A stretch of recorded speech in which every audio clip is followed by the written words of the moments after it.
പുളിമിഠായി.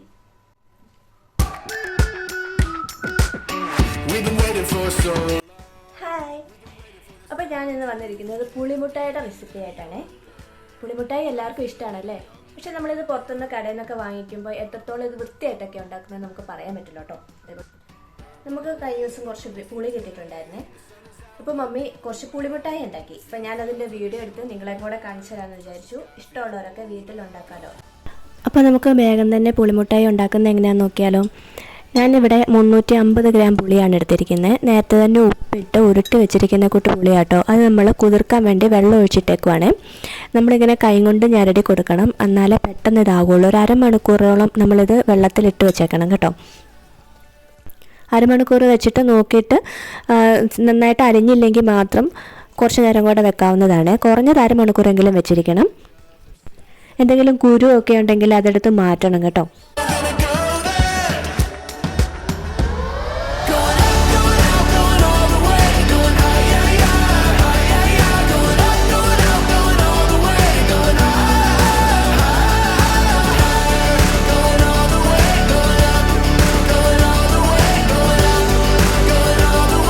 ഇത് അടച്ചു വെച്ച് അരമണിക്കൂറിന് ശേഷം നമുക്ക് ഇത് നന്നായിട്ട് മിക്സിയിലിട്ടൊന്ന് അടിച്ചെടുക്കാതെ, എന്നിട്ട് നമ്മൾ കുതിർക്കാൻ വെച്ചിരുന്ന പാത്രത്തിലോട്ട് തന്നെ ഇത് മാറ്റുവാണ്. ഇനി ഒരു പാൻ ചൂടാക്കി നമുക്ക് അതിലേക്ക് കുറച്ച് വെളിച്ചെണ്ണ ഒഴിച്ചു കൊടുക്കാം. അതിലേക്ക് നമ്മൾ ശർക്കരയാണ് ചേർത്ത് കൊടുക്കുന്നത്. ഞാനിവിടെ 400 ഗ്രാം ശർക്കരയാണ് ചേർത്ത് കൊടുക്കുന്നത്. ശർക്കര ചേർത്ത് കൊടുക്കുമ്പോൾ നമ്മൾ എന്തേരം പുളിയാണോ എടുത്തിരിക്കുന്നത് അതിനേക്കാളും 50 ഗ്രാം കൂടുതലായിരിക്കണം കേട്ടോ ശർക്കര. നമ്മളൊരു 1/4 കപ്പ് വെള്ളം കൂടി ചേർത്ത് കൊടുക്കുന്നുണ്ട്. ഇങ്ങനെ ഒരു 7-8 മിനിറ്റ് നമ്മളിങ്ങനെ ഇളക്കിക്കൊണ്ടിരിക്കണം. കൈ എടുക്കാതെ തന്നെ ഇളക്കണം കേട്ടോ. ശർക്കര കരിഞ്ഞു പോകാതെ പ്രത്യേകം ശ്രദ്ധിക്കണം. ശർക്കര കരിഞ്ഞു പോയിട്ടുണ്ടെങ്കിൽ ഉറപ്പായിട്ടും കയ്പ്പ് വരും നമ്മുടെ മിഠായിക്ക്. ശർക്കര നന്നായിട്ട് ഉരുക്കി കഴിയുമ്പോഴത്തേനും നമുക്ക് നമ്മുടെ പുളി ഇതിലേക്ക് ഒഴിച്ചു കൊടുക്കാവേ. നന്നായിട്ട് മിക്സ് ചെയ്ത് കൊടുക്കണം. നമുക്ക് തിളയ്ക്കുന്നത് വരെ നമുക്കിത് നന്നായിട്ടൊന്ന് മിക്സ് ചെയ്തുകൊണ്ടിരിക്കണം കേട്ടോ. വെള്ളം ഉള്ളതുകൊണ്ട് തന്നെ പൊട്ടിത്തെറിക്കാനുള്ള സാധ്യതയുണ്ട്. അതുകൊണ്ട് നമുക്ക് ഇത് അടച്ചു വെച്ച് വെയിറ്റ് ചെയ്താലും മതി. ഇടയ്ക്കിടയ്ക്ക് തുറന്നിട്ടൊന്ന് ഇളക്കി കൊടുക്കുന്നത് നല്ലതായിരിക്കും കേട്ടോ.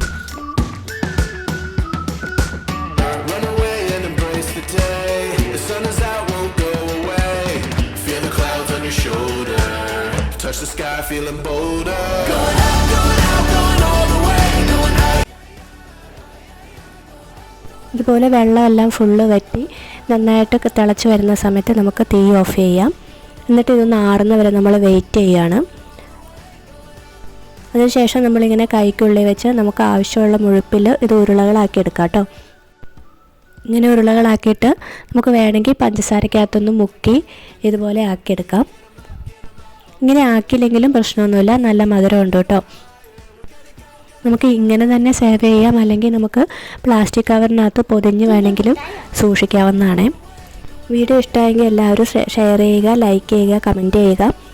പിന്നെ നമ്മുടെ ചാനൽ സബ്സ്ക്രൈബ് ചെയ്യാതെ വീഡിയോസ് കാണുന്നവർ ഇപ്പോൾ തന്നെ ഒന്ന് സബ്സ്ക്രൈബ് ചെയ്തുകൊള്ളുക. പുതിയൊരു വീഡിയോയുമായി കാണുന്നവരെ ടാറ്റ ബൈ ബൈ.